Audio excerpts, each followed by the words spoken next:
सोचिए कि एक लड़की इंदौर से चल के प्रयागराज महाकुंभ में आती है, वो भी सिर्फ इसीलिए कि वो अपने खोए हुए प्यार को खोज सके, पा सके। जब वो वहाँ पर आती है, उसके खूबसूरती को देखकर एक सोशल मीडिया के जो कोई चैनल वाले होते हैं, उसकी वीडियो बनाकर सोशल मीडिया पर डाल देते हैं और वो वीडियो रातों रात वायरल हो जाती है। वो इतना वायरल हो जाती है कि पूरे भारत में लोग उसको जानने लगते हैं, उसको पहचानने लगते हैं, उससे मिलने आने लगते हैं। लेकिन वो हमेशा अपने प्रेमी के तलाश में रहती है। दरअसल उस लड़की के एक गलती से उसका प्रेमी इतना गुस्सा हो गया था कि वो छोड़कर भाग गया था। उस लड़की ने उसको ढूंढने की बहुत कोशिश की, लेकिन बाद में उसे पता चला कि वो लड़का नागा साधु बन गया है। और तब से ही वो लड़की हमेशा इस बात का पता लगाते रहती कि अभी कहाँ पर नागा साधुओं का जमघट लग रहा है। पिछले 1 साल से वो हर जगह पर जाती जहाँ पर नागा साधु जाया करते। उसको पता था कि जो महाकुंभ का मेला लगता है, इसमें लगभग सभी नागा साधु पहुँचते हैं और उसको उम्मीद थी कि इस महाकुंभ में उसका प्रेमी भी आएगा, अवश्य आएगा। दोस्तों, यही ढूंढने के लिए वो आती है और वो इसके साथ में ही माला भी बेचा करती थी, जिससे कि कुछ पैसा कमा ले। लड़की अपने प्रेमी को ढूंढने आई थी, उसका प्रेमी उसको मिल भी गया, लेकिन वो अपने प्रेमी को जिस स्थिति में देखी, अवाक रह गई। दोस्तों, क्या हुआ उसके बाद और क्या है पूरी कहानी जानने के लिए आपको मेरी ये वीडियो शुरू से अंत तक देखनी पड़ेगी। चलिए कहानी शुरू करते हैं। इंदौर से चलकर एक माला बेचने वाली लड़की प्रयागराज के कुंभ मेले में आती है। कुंभ मेले में वो माला बेचती थी जगह जगह पर, लेकिन उसकी निगाहें किसी न किसी को ढूंढती रहती थी। कई लोग इस चीज को भांप गए थे और वो उससे पूछते थे कि तुम माला तो बेच रही हो, लेकिन तुमको देखकर ऐसा लगता है कि तुम किसी को ढूंढ रही हो। वो लड़की सबसे यही कहती कि नहीं, मैं गरीब घर की बेटी हूँ, मैं माला बेचकर अपना जीविकोपार्जन करती हूँ, इसी से मेरा घर चलता है। लेकिन उस लड़की की एक विशेषता ये थी कि जहाँ कहीं भी नागा साधुओं का जमघट लगता, जैसे इस बार कुंभ मेले में लगा था, इसी प्रकार से नागा साधुओं का अलग अलग जगह पर यज्ञ जब होता है तो वहाँ भी नागा साधु जाया करते हैं। कोई उनका विशेष आयोजन होता है, वहाँ भी जाया करते हैं। तो ये सब कुछ पता लगाती रहती वो लड़की और वहां जाती। कई सारे नागा साधु थे जो उस लड़की को पहचानने भी लगे थे। कई लोगों का ये मानना था कि इसका नागा साधुओं के प्रति जो है विशेष लगाव है, विशेष आस्था है। लेकिन सच ये नहीं था दोस्तों, सच कुछ और था। सच ये था कि उस लड़की को एक लड़के से प्रेम था और एक दिन गुस्से से उसने उस लड़के से कह दिया था कि जा कहीं पर मर जा। और वो लड़का घर छोड़कर भाग गया था और तब से आज तक वो लड़का कहीं नहीं मिला। वो उसे ढूंढने की बहुत कोशिश की। ढूंढने के क्रम में एक पता चला कि वो लड़का शायद नागा साधु बन गया है और वो फिर नागा साधुओं के पीछे पड़ गई। उसे उम्मीद थी कि अगर मैं नागा साधुओं के पीछे जाऊंगी तो कभी न कभी मेरा वो खोया हुआ प्रेम मिल जाएगा, और इसी कारण से वो हर आयोजनों में जाया करती थी। कुंभ में भी वो इसी मकसद के साथ आई थी, साथ में वो माला बेचती थी। उसका मकसद तो था कुछ और, लेकिन यहाँ पर होने को कुछ और होना ही मंजूर था। वो लड़की इतनी खूबसूरत थी कि सोशल मीडिया के कोई आदमी ने उसकी एक वीडियो बनाई, उसका रील बनाकर सोशल मीडिया पर डाल दिया और वो वीडियो रातों रात वायरल हो गई। पूरे भारत में शायद ही कोई ऐसा आदमी होगा जिसने उस लड़की की रील न देखी होगी। जो भी लोग आते उसके साथ फोटो खिंचवाने की फिराक में रहते। अब उसका तो उस मेला में रहना दूभर हो गया था। वो जहां भी जाती भीड़ जमा हो जाती। अब वो जिस काम के लिए आई थी वो काम वो कर नहीं पा रही थी, अपने प्रेमी को ढूंढ नहीं पा रही थी। वो बहुत ही परेशान थी अंदर से। वो ये सोच रही थी कहां से कहां मेरी रील वायरल हो गई, और वो अपने को हमेशा छुपा के रखने लगी। अपने ऊपर कंबल डाल के रखती जिससे कि कोई उसे ना पहचाने। जब कभी भी थोड़ा भी वो अपना चेहरा दिखा देती तो वहीं पर भीड़ इकट्ठा हो जाती, मीडिया वाले वहीं पर पहुंच जाते। अब उस लड़की के लिए बहुत बड़ी समस्या आ गई थी। एक दिन 7-8 बजे रात में वो लड़की बहुत परेशान होकर एक जगह पर कंबल ओढ़कर बैठी हुई थी, परेशान थी। तभी उसको पीछे से आकर एक आदमी कंबल को टटोलता है और कहता है कि ऐ लड़की, वो सामने जो पंडाल में नागा बाबा हैं वो तुमको बुला रहे हैं। लड़की घबरा जाती है, लेकिन नागा साधु की बात को कैसे टाले, कुंभ मेला है ही उन लोगों का। तो वो कंबल डाले ही वहां पहुंच जाती है डरते डरते। वहां पहुंचते हैं तो नागा साधु उसको कहते हैं कि तुम बैठ जाओ। नागा साधु एक लंगोट पहने हुए रहते हैं। वहां पर अलाव जल रहा होता है लकड़ी का, जिसके कारण सर्दी नहीं लगती। वहां पर जितने भी लोग थे उन सब से वो नागा साधु अलग अलग तरीके की बातें कर रहा था। होते होते 2 घंटे बीत गए, सारे लोग जाने लगे, तो वो लड़की भी वहां से चलने का सोची। तो नागा साधु ने इशारा किया कि नहीं, तुम बैठो, तुमसे कुछ विशेष काम है। लड़की थोड़ा सा घबरा गई, क्योंकि उस पंडाल में जितने भी लोग बैठे हुए थे वो सारे चले गए। वहां पर उस नागा साधु के साथ और बस 2-3 नागा साधु ही बचे।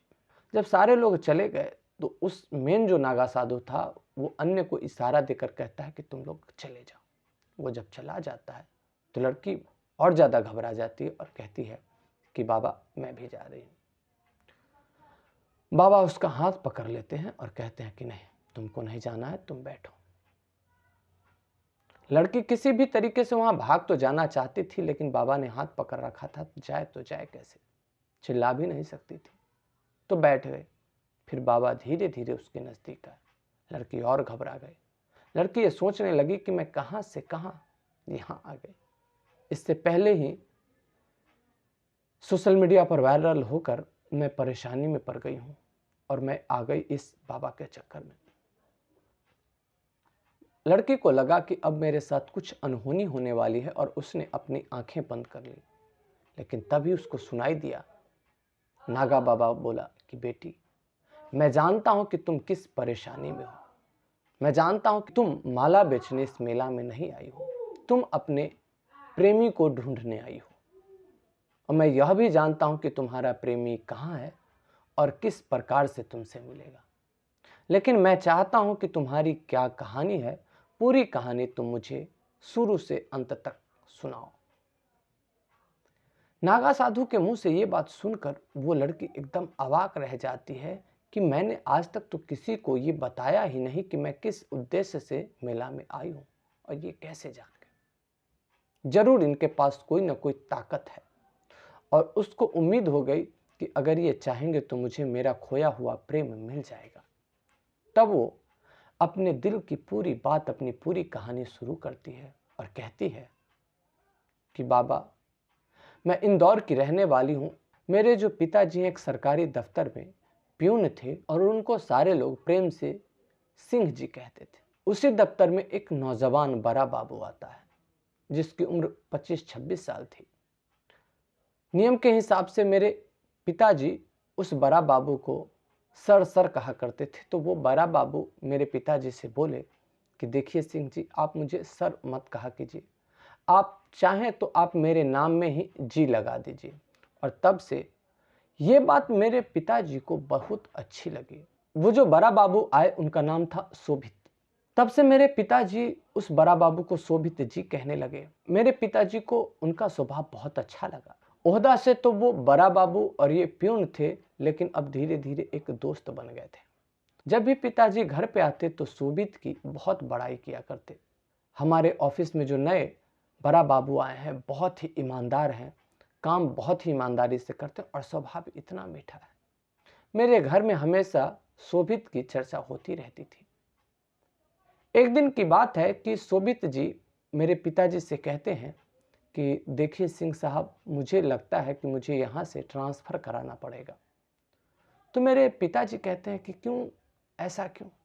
तो शोभित बताता है कि डॉक्टर ने मुझे फैटी लीवर बताया है और यहाँ पे खाना मुझे ठीक नहीं मिल रहा है, इसलिए मुझे यहाँ से जाना हो।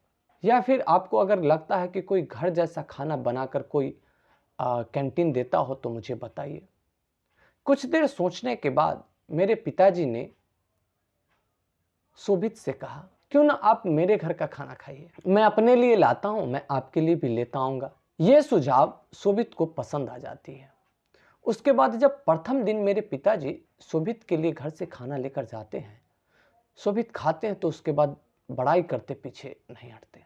कहते हैं कि सिंह साहब, मैंने खाना तो बहुत खाया लेकिन आज तक ऐसा खाना नहीं खाया। कितना बढ़िया खाना बना है, एकदम देसी स्टाइल में। किसने बनाया? तो मेरे पिताजी बताते हैं कि मेरी बेटी ने बनाया। तब शोभित जी ने कहा कि आपकी बेटी बहुत अच्छा खाना बनाती है। उसके बाद मेरे घर से प्रत्येक दिन खाना जाने लगा और जब भी खाने की वहां पर शोभित जी बड़ाई करते तो पिताजी घर पर आकर कहते कि वाह, आज का खाना सर को बहुत पसंद आया। ये बात सुन सुनकर मैं शोभित जी के तरफ थोड़ा सा खिंचाव महसूस करने लगी थी। एक दिन की बात है कि मेरे पिताजी को कहीं जाना था तो वो छुट्टी ले लिए, लेकिन मुझे कह के गए कि ऑफिस में सर के पास खाना पहुंचा देना। मैं चली गई पहुंचाने। जब मैं वहां गई और उस आदमी को देखी तो मैं देखती रह गई। पर्सनालिटी इतना बढ़िया कि उसके सामने हीरो फेल हो। जी हजूरी करने वालों की आगे और पीछे कतार लगी हुई है और फिर भी उसका स्वभाव इतना सौम्य, कह नहीं सकते। जितनी उसकी खातिरदारी हो रही थी उतना में तो किसी को भी घमंड हो जाए, लेकिन उस आदमी के चेहरे पर एक घमंड की लकीर तक नहीं थी। और यही देखकर मैं उस आदमी के ऊपर फिदा हो गई। मैं मन ही मन उसको अपना दिल दे दी। मैं खाना लेकर पास पहुंची तो वो एक बार मेरे तरफ देखे और फिर बोले, अच्छा आप सिंह साहब की बेटी हो, आप ही खाना बनाती हो, बहुत अच्छा बनता है, मुझे बहुत पसंद आता है। इस तरीके से जो शोभित जी ने मुझसे बात की वो बातें मेरे दिल तक उतर गई। मैं वहां से तो चली आई लेकिन उनकी बातें हमेशा मेरे कानों में गूंजती रही। और उसके बाद मैं किसी न किसी बहाने ऑफिस में जाने लगी, छुप छुप के उनको देखने के लिए। वैसे मुझे पता था कि मेरी इतनी औकात नहीं है कि मैं शोभित जी को मिल पाऊँ, शोभित जी मुझे मिल जाएं या वो मुझसे प्रेम करने लगे, लेकिन मैं दिल के हाथों मजबूर थी। मैं उनको देखे बिना मुझे चैन नहीं आता था और जिसके कारण मैं किसी न किसी बहाने ऑफिस चली जाती। लेकिन पता नहीं कैसे दिल की बातें दिल तक पहुंच ही जाती है और मेरे दिल की बातें भी शोभित जी तक पहुंच गई। उनको एहसास हो गया और एहसास ही नहीं हुआ, देखते देखते उनके मन में भी मेरे लिए प्रेम जग गया। मन ही मन मैं भी उन्हें चाह रही थी, वो भी चाह रहे थे, लेकिन अब तक मेरी एक दूसरे से कोई बातचीत नहीं हुई थी इस टॉपिक पर। एक दिन मेरा बर्थडे आता है और उस बर्थडे को मेरे पापा शोभित जी को इनवाइट करते हैं मेरे घर पे। शोभित जी भी मेरे घर पे आते हैं और मैं पूरा हिम्मत बांध के रखती हूँ कि आज चाहे कुछ भी हो मैं अपने दिल की बात कह ही दूंगी। बर्थडे सेलिब्रेट हो रहा था, केक वेक कटी और सबको खाना खिलाना था। उस समय मेरे कमरे में अकेले शोभित जी रह गए, सारे लोग इधर उधर चले गए। तब मैं ये सोची कि अब जो भी होगा देखा जाएगा और हिम्मत करके बोली कि मैं आपसे प्रेम करने लगी। शोभित जी ने भी अपने दिल की बातें कह दी। उन्होंने भी कहा कि मैं भी तुमसे प्रेम करने लगा हूँ, लेकिन कहने में मुझे भी संकोच हो रहा था। अच्छा हुआ कि तुमने शुरुआत कर दी। और उसके बाद फिर हम दोनों के बीच बातचीत शुरू हो गई और धीरे धीरे ये प्रेम परवान चढ़ता चला गया। हम दोनों एक दूसरे के प्रेम में बहुत ज़्यादा ही बंध गए। फिर एक दिन हम दोनों प्लान करते हैं कि आज हम लोग पार्क में मिलने चलेंगे। वो हम दोनों का प्रथम मिलन था। शोभित जी ही मुझे बोलते हैं कि फलाने जगह फलाने पार्क में तुम आओ, मैं वहीं पर मिलूंगा। मैं भी चली जाती हूँ। हम दोनों वहाँ मिलने जाते हैं, लेकिन हम लोगों का दुर्भाग्य था कि मेरे घर के बगल के एक अंकल हम दोनों को देख लेते हैं। हम दोनों को तो पता नहीं चलता, लेकिन जब मैं वहाँ से घर पर आती हूँ तो मेरे घर पर बवंडर मचा हुआ था। मेरे जो पिताजी थे मुझे डांटना शुरू कर देते हैं और बोलते हैं, बता तू कहाँ गई थी। मैं बोली कि मैं कहीं नहीं गई थी, मैं अपने सहेली के घर पर गई थी। फिर पिताजी मुझसे बोलते हैं कि झूठ मत बोलो, मुझे पता है कि तू पार्क में गई थी। मेरा और शोभित जी का साथ का एक तस्वीर उस बगल वाले अंकल ने मेरे पापा को भेज दी थी। वो तस्वीर मुझे पापा ने दिखाया। अब मेरे पास कहने के लिए कुछ नहीं था। पापा इतने गुस्से में थे कि मैं डर के मारे कुछ का कुछ बोल गई और मेरे मुंह से अपने आप को बचाने के चक्कर में एक गलत बात निकल गई। मैंने पापा से कह दिया कि वो जो आपके शोभित जी हैं वो मुझे ब्लैकमेल करते हैं, वो मेरे साथ ज़बरदस्ती करना चाहते हैं और मैं वही समझाने पार्क में उनको गई थी। ये बात जब मेरे पापा सुने वो एकदम गुस्से से लाल हो गया। वैसे भी वो बहुत गुस्से वाले थे, उनसे गुस्सा बर्दाश्त नहीं होता। उन्होंने तुरंत मेरे सामने ही शोभित जी को कॉल लगाया और कॉल लगाकर और बहुत ही सख्त लहजे में बात किया और कहा कि सर, मैं आपको क्या समझता था और आप क्या निकले। जिस थाली में खाए उसी में आपने छेद कर दिया। आप तो मुझे अपना दोस्त कहते थे और आप दोस्त की बेटी पर ही डोरे डालने लगे। आप दोस्त की बेटी के साथ ही बदतमीजी करने लगे। मैंने आप पर भरोसा किया और आपने मुझे धोखा दिया। जिस लड़की ने आपके लिए खाना बनाया, आप उसी की इज्जत को तार तार करने पर लग गए। अगर मेरी बच्ची समझदार नहीं होती तो मेरी बच्ची की इज्जत के साथ तो आप खिलवाड़ कर जाते। मेरे पापा फोन पर इधर से ये बोलते जा रहे थे और उधर से शोभित जी की कोई आवाज नहीं आ रही थी। पापा 10 मिनट तक कुछ कुछ बोलते रहे और पापा ने अंत में यह भी कह दिया कि मुझे मेरी बेटी ने सारी बातें बता दी कि आप मेरी बेटी को ब्लैकमेल करना चाहते हो, आप मेरी बेटी को डरा धमका कर उसके साथ कुछ गलत करना चाहते हो। इतना कहकर मेरे पापा ने कॉल कट कर दिया। ये सारी बातें मेरे सामने हो रही थी और ये सारी बातें जब मैं सुन रही थी तो मुझे बहुत दुख हो रहा था, लेकिन फिर भी मुझे ऐसा लग रहा था कि जब मैं सामने जाऊंगी तो मैं सारी सच्चाई बता दूंगी। मैं शोभित को बता दूंगी कि मैं डर गई थी और उसको उम्मीद थी कि अगर मैं जब बताऊंगी तो वो मेरी बातों को समझेगा। पापा के वहाँ से जाने के बाद मैं बहुत कोशिश की कॉल लगाने की, लेकिन हर बार मोबाइल स्विच ऑफ आ रहा था। फिर मैं सोची कोई बात नहीं, कल ऑफिस में जाकर ही बताऊंगी। लेकिन कल शोभित जी ऑफिस में आए ही नहीं। मैं परसों गई, परसों भी नहीं आए और इस तरीके से मैं सप्ताह महीने जाती रही, नहीं आए और अंत में पता चला कि शोभित जी ने रिजाइन दे दिया है, नौकरी छोड़ दी है। मेरे पैर के नीचे से जमीन खिसक गई और उसके बाद तो मैं बेचैन रहने लगे। मैं इतना बेचैन रहने लगी कि मैं कुछ कह नहीं सकती। मुझे तो पहले भी एहसास हो चुका था कि मैंने बहुत बड़ी गलती कर दी है। मुझे लगा कि शायद मैं अपने पापा से अपने दिल की बात कह दूं तो शायद मेरा प्रायश्चित हो जाए और मुझे मेरा प्यार मिल जाए। मैंने अपने पापा से अपने दिल की बात कही। तब पापा ने कहा कि पागल, जब ऐसी बातें थी तो तुमने मुझसे सच्चाई क्यों नहीं बताई। वो इतने अच्छे स्वभाव वाले आदमी को मैंने क्या क्या कह दिया, उसके दिल पर क्या बीती होगी, इसकी तुम्हें उम्मीद है। पापा ने भी मुझे बहुत डांटा और मैं अंदर से गलाने से भर गई। प्रेम तो मुझे उससे बेपनाह था ही, लेकिन मेरे पापा का उसने जो कोई उत्तर नहीं दिया था, इससे और प्रेम बढ़ गया था। मैं उसके बिना जी नहीं सकती थी। मैं पागलों की तरह भटकने लगी। मैं हर जगह पता लगाने लगी कि वो कहाँ है, कैसा है। तब मुझे किसी ने बताया कि वो नागा साधु बन गया है और तब से ही मैं हमेशा पता करती रहती हूँ कि कहाँ पर नागा साधुओं का जमेरा लगेगा और मैं वहाँ पर जाकर उसको ढूंढने की कोशिश करती हूँ। और इतना कहते कहते वो लड़की रोने लगी। तब नागा साधु लड़की से कहते हैं कि चुप हो जाए बेटी, तुमने जो गलती की थी उसका तुमको प्रायश्चित तुमने कर लिया, उसकी सजा तुमको मिल गई, लेकिन तुम्हारा प्रेम सच्चा है।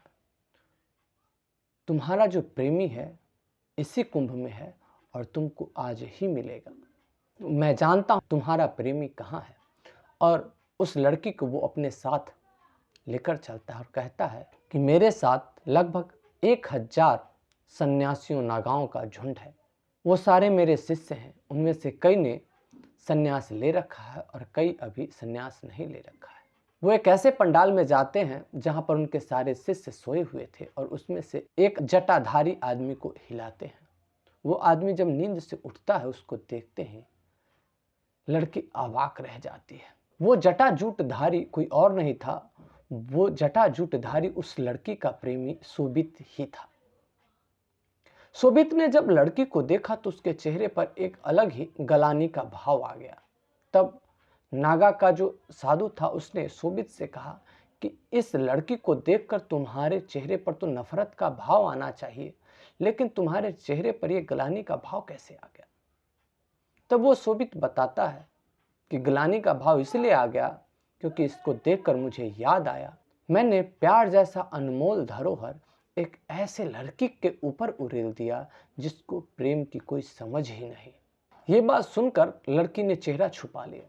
नागा साधु ने पूछा कि तुम चेहरा क्यों छुपाई हो। लड़की ने कहा कि ये मेरी सजा है।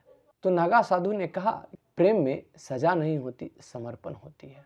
फिर शोभित कहता है कि मैंने तो प्रेम में पूरा समर्पण किया था, लेकिन इसने क्या किया, इसने तो धोखा किया मेरे साथ। हम दोनों तो एक दूसरे की मर्जी से मिले थे, पार्क में, लेकिन इसने अपने पापा से बताया कि मैं इसको ब्लैकमेल कर रहा हूँ। ये धोखा नहीं तो और क्या है। मैंने तो इससे बेइंतहा मोहब्बत की थी, लेकिन इसने क्या किया, इसने तो धोखा दिया। मैं तो इससे सच्चा प्रेम करता था, लेकिन ये तो मुझसे झूठा प्रेम करते थे। तब नागा साधु शोभित से कहते हैं कि तुम सच्चा प्रेम करते थे, कैसे सच्चा प्रेमी हो तुम?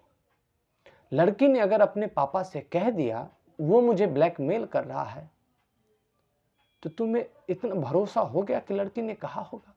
तुमने लड़की के मुंह से तो ये नहीं सुना, ये तो लड़की का बाप ने तुमको बताया था। और क्या अगर सच्चा प्रेमी था तो तुमने क्या इसके मन की बात जानने की कोशिश की? ये तो इसके शब्द थे ना, लेकिन प्रेम तो शब्द प्रधान नहीं होता है, वो तो भाव प्रधान होता है। तुम इसके शब्द से आहत हो गए, लेकिन इसके भाव को तो तुमने नहीं पहचाना ना। इसके भाव को तो जाहिर करने का एक मौका देते तुम। तब शोभित बोला कि ये मुझसे प्रेम नहीं की, ये मेरे पैसे से, मेरे नौकरी से प्रेम की थी। तब वो नागा साधु शोभित से कहता है कि मैंने मान लिया कि ये तुम्हारे नौकरी और पैसे से प्रेम की, तो उस समय तो ये सब कुछ था तुम्हारे पास, लेकिन आज तो तुम्हारे पास न नौकरी है न पैसा है, फिर भी ये तुम्हें पागलों की तरह क्यों पिछले 1 साल से ढूंढ रही है? जब तुमने नौकरी छोड़ दिया था तो इसको तो पता था कि तुमने रिजाइन दे दिया, इसको ये भी पता था कि तुम नागा साधु बन गए, इसको पता था कि तुम्हारे पास नौकरी नहीं है, पैसे नहीं है, फिर भी ये क्यों तुमको ढूंढती रही? हर वैसे जगहों पर गई जहां इसको लगता था कि तुम मिल जाओगे। एक जवान लड़की किसी के पीछे इस तरीके से भागती है, वो भी तब जब तुम्हारे पास न पैसा हो न कोई नौकरी हो, तो वो प्यार नहीं है, वो झूठा प्यार है। हाँ, ये मैं मानता हूं कि इससे एक गलती हो गई, तो क्या प्रेम में माफी का कोई जगह नहीं होता? फिर अंतिम में नागा साधु एक बात कहते हैं कि तुम दुनिया का दुख देख के सन्यास की तरफ भागे हो, जाओ पहले दुनिया का सुख देखो, और उसके बाद जब सुख से मन उपराम हो जाए तब आना, तब यहाँ भी तुम्हारे लिए मंगल होगा। नहीं तो तुम दुनिया से भगोरे बनकर आओगे, तो फिर यहाँ का कष्ट देखकर तुम यहाँ से भी भगोरे बन जाओगे। नागा साधु के उपदेश के बाद वो लड़का उस लड़की के साथ खुशी खुशी वहाँ से चल देता है और फिर एक नए जीवन की शुरुआत करता है। दोस्तों, कैसी लगी आपको ये कहानी? आप हमें कमेंट में ज़रूर बताइएगा।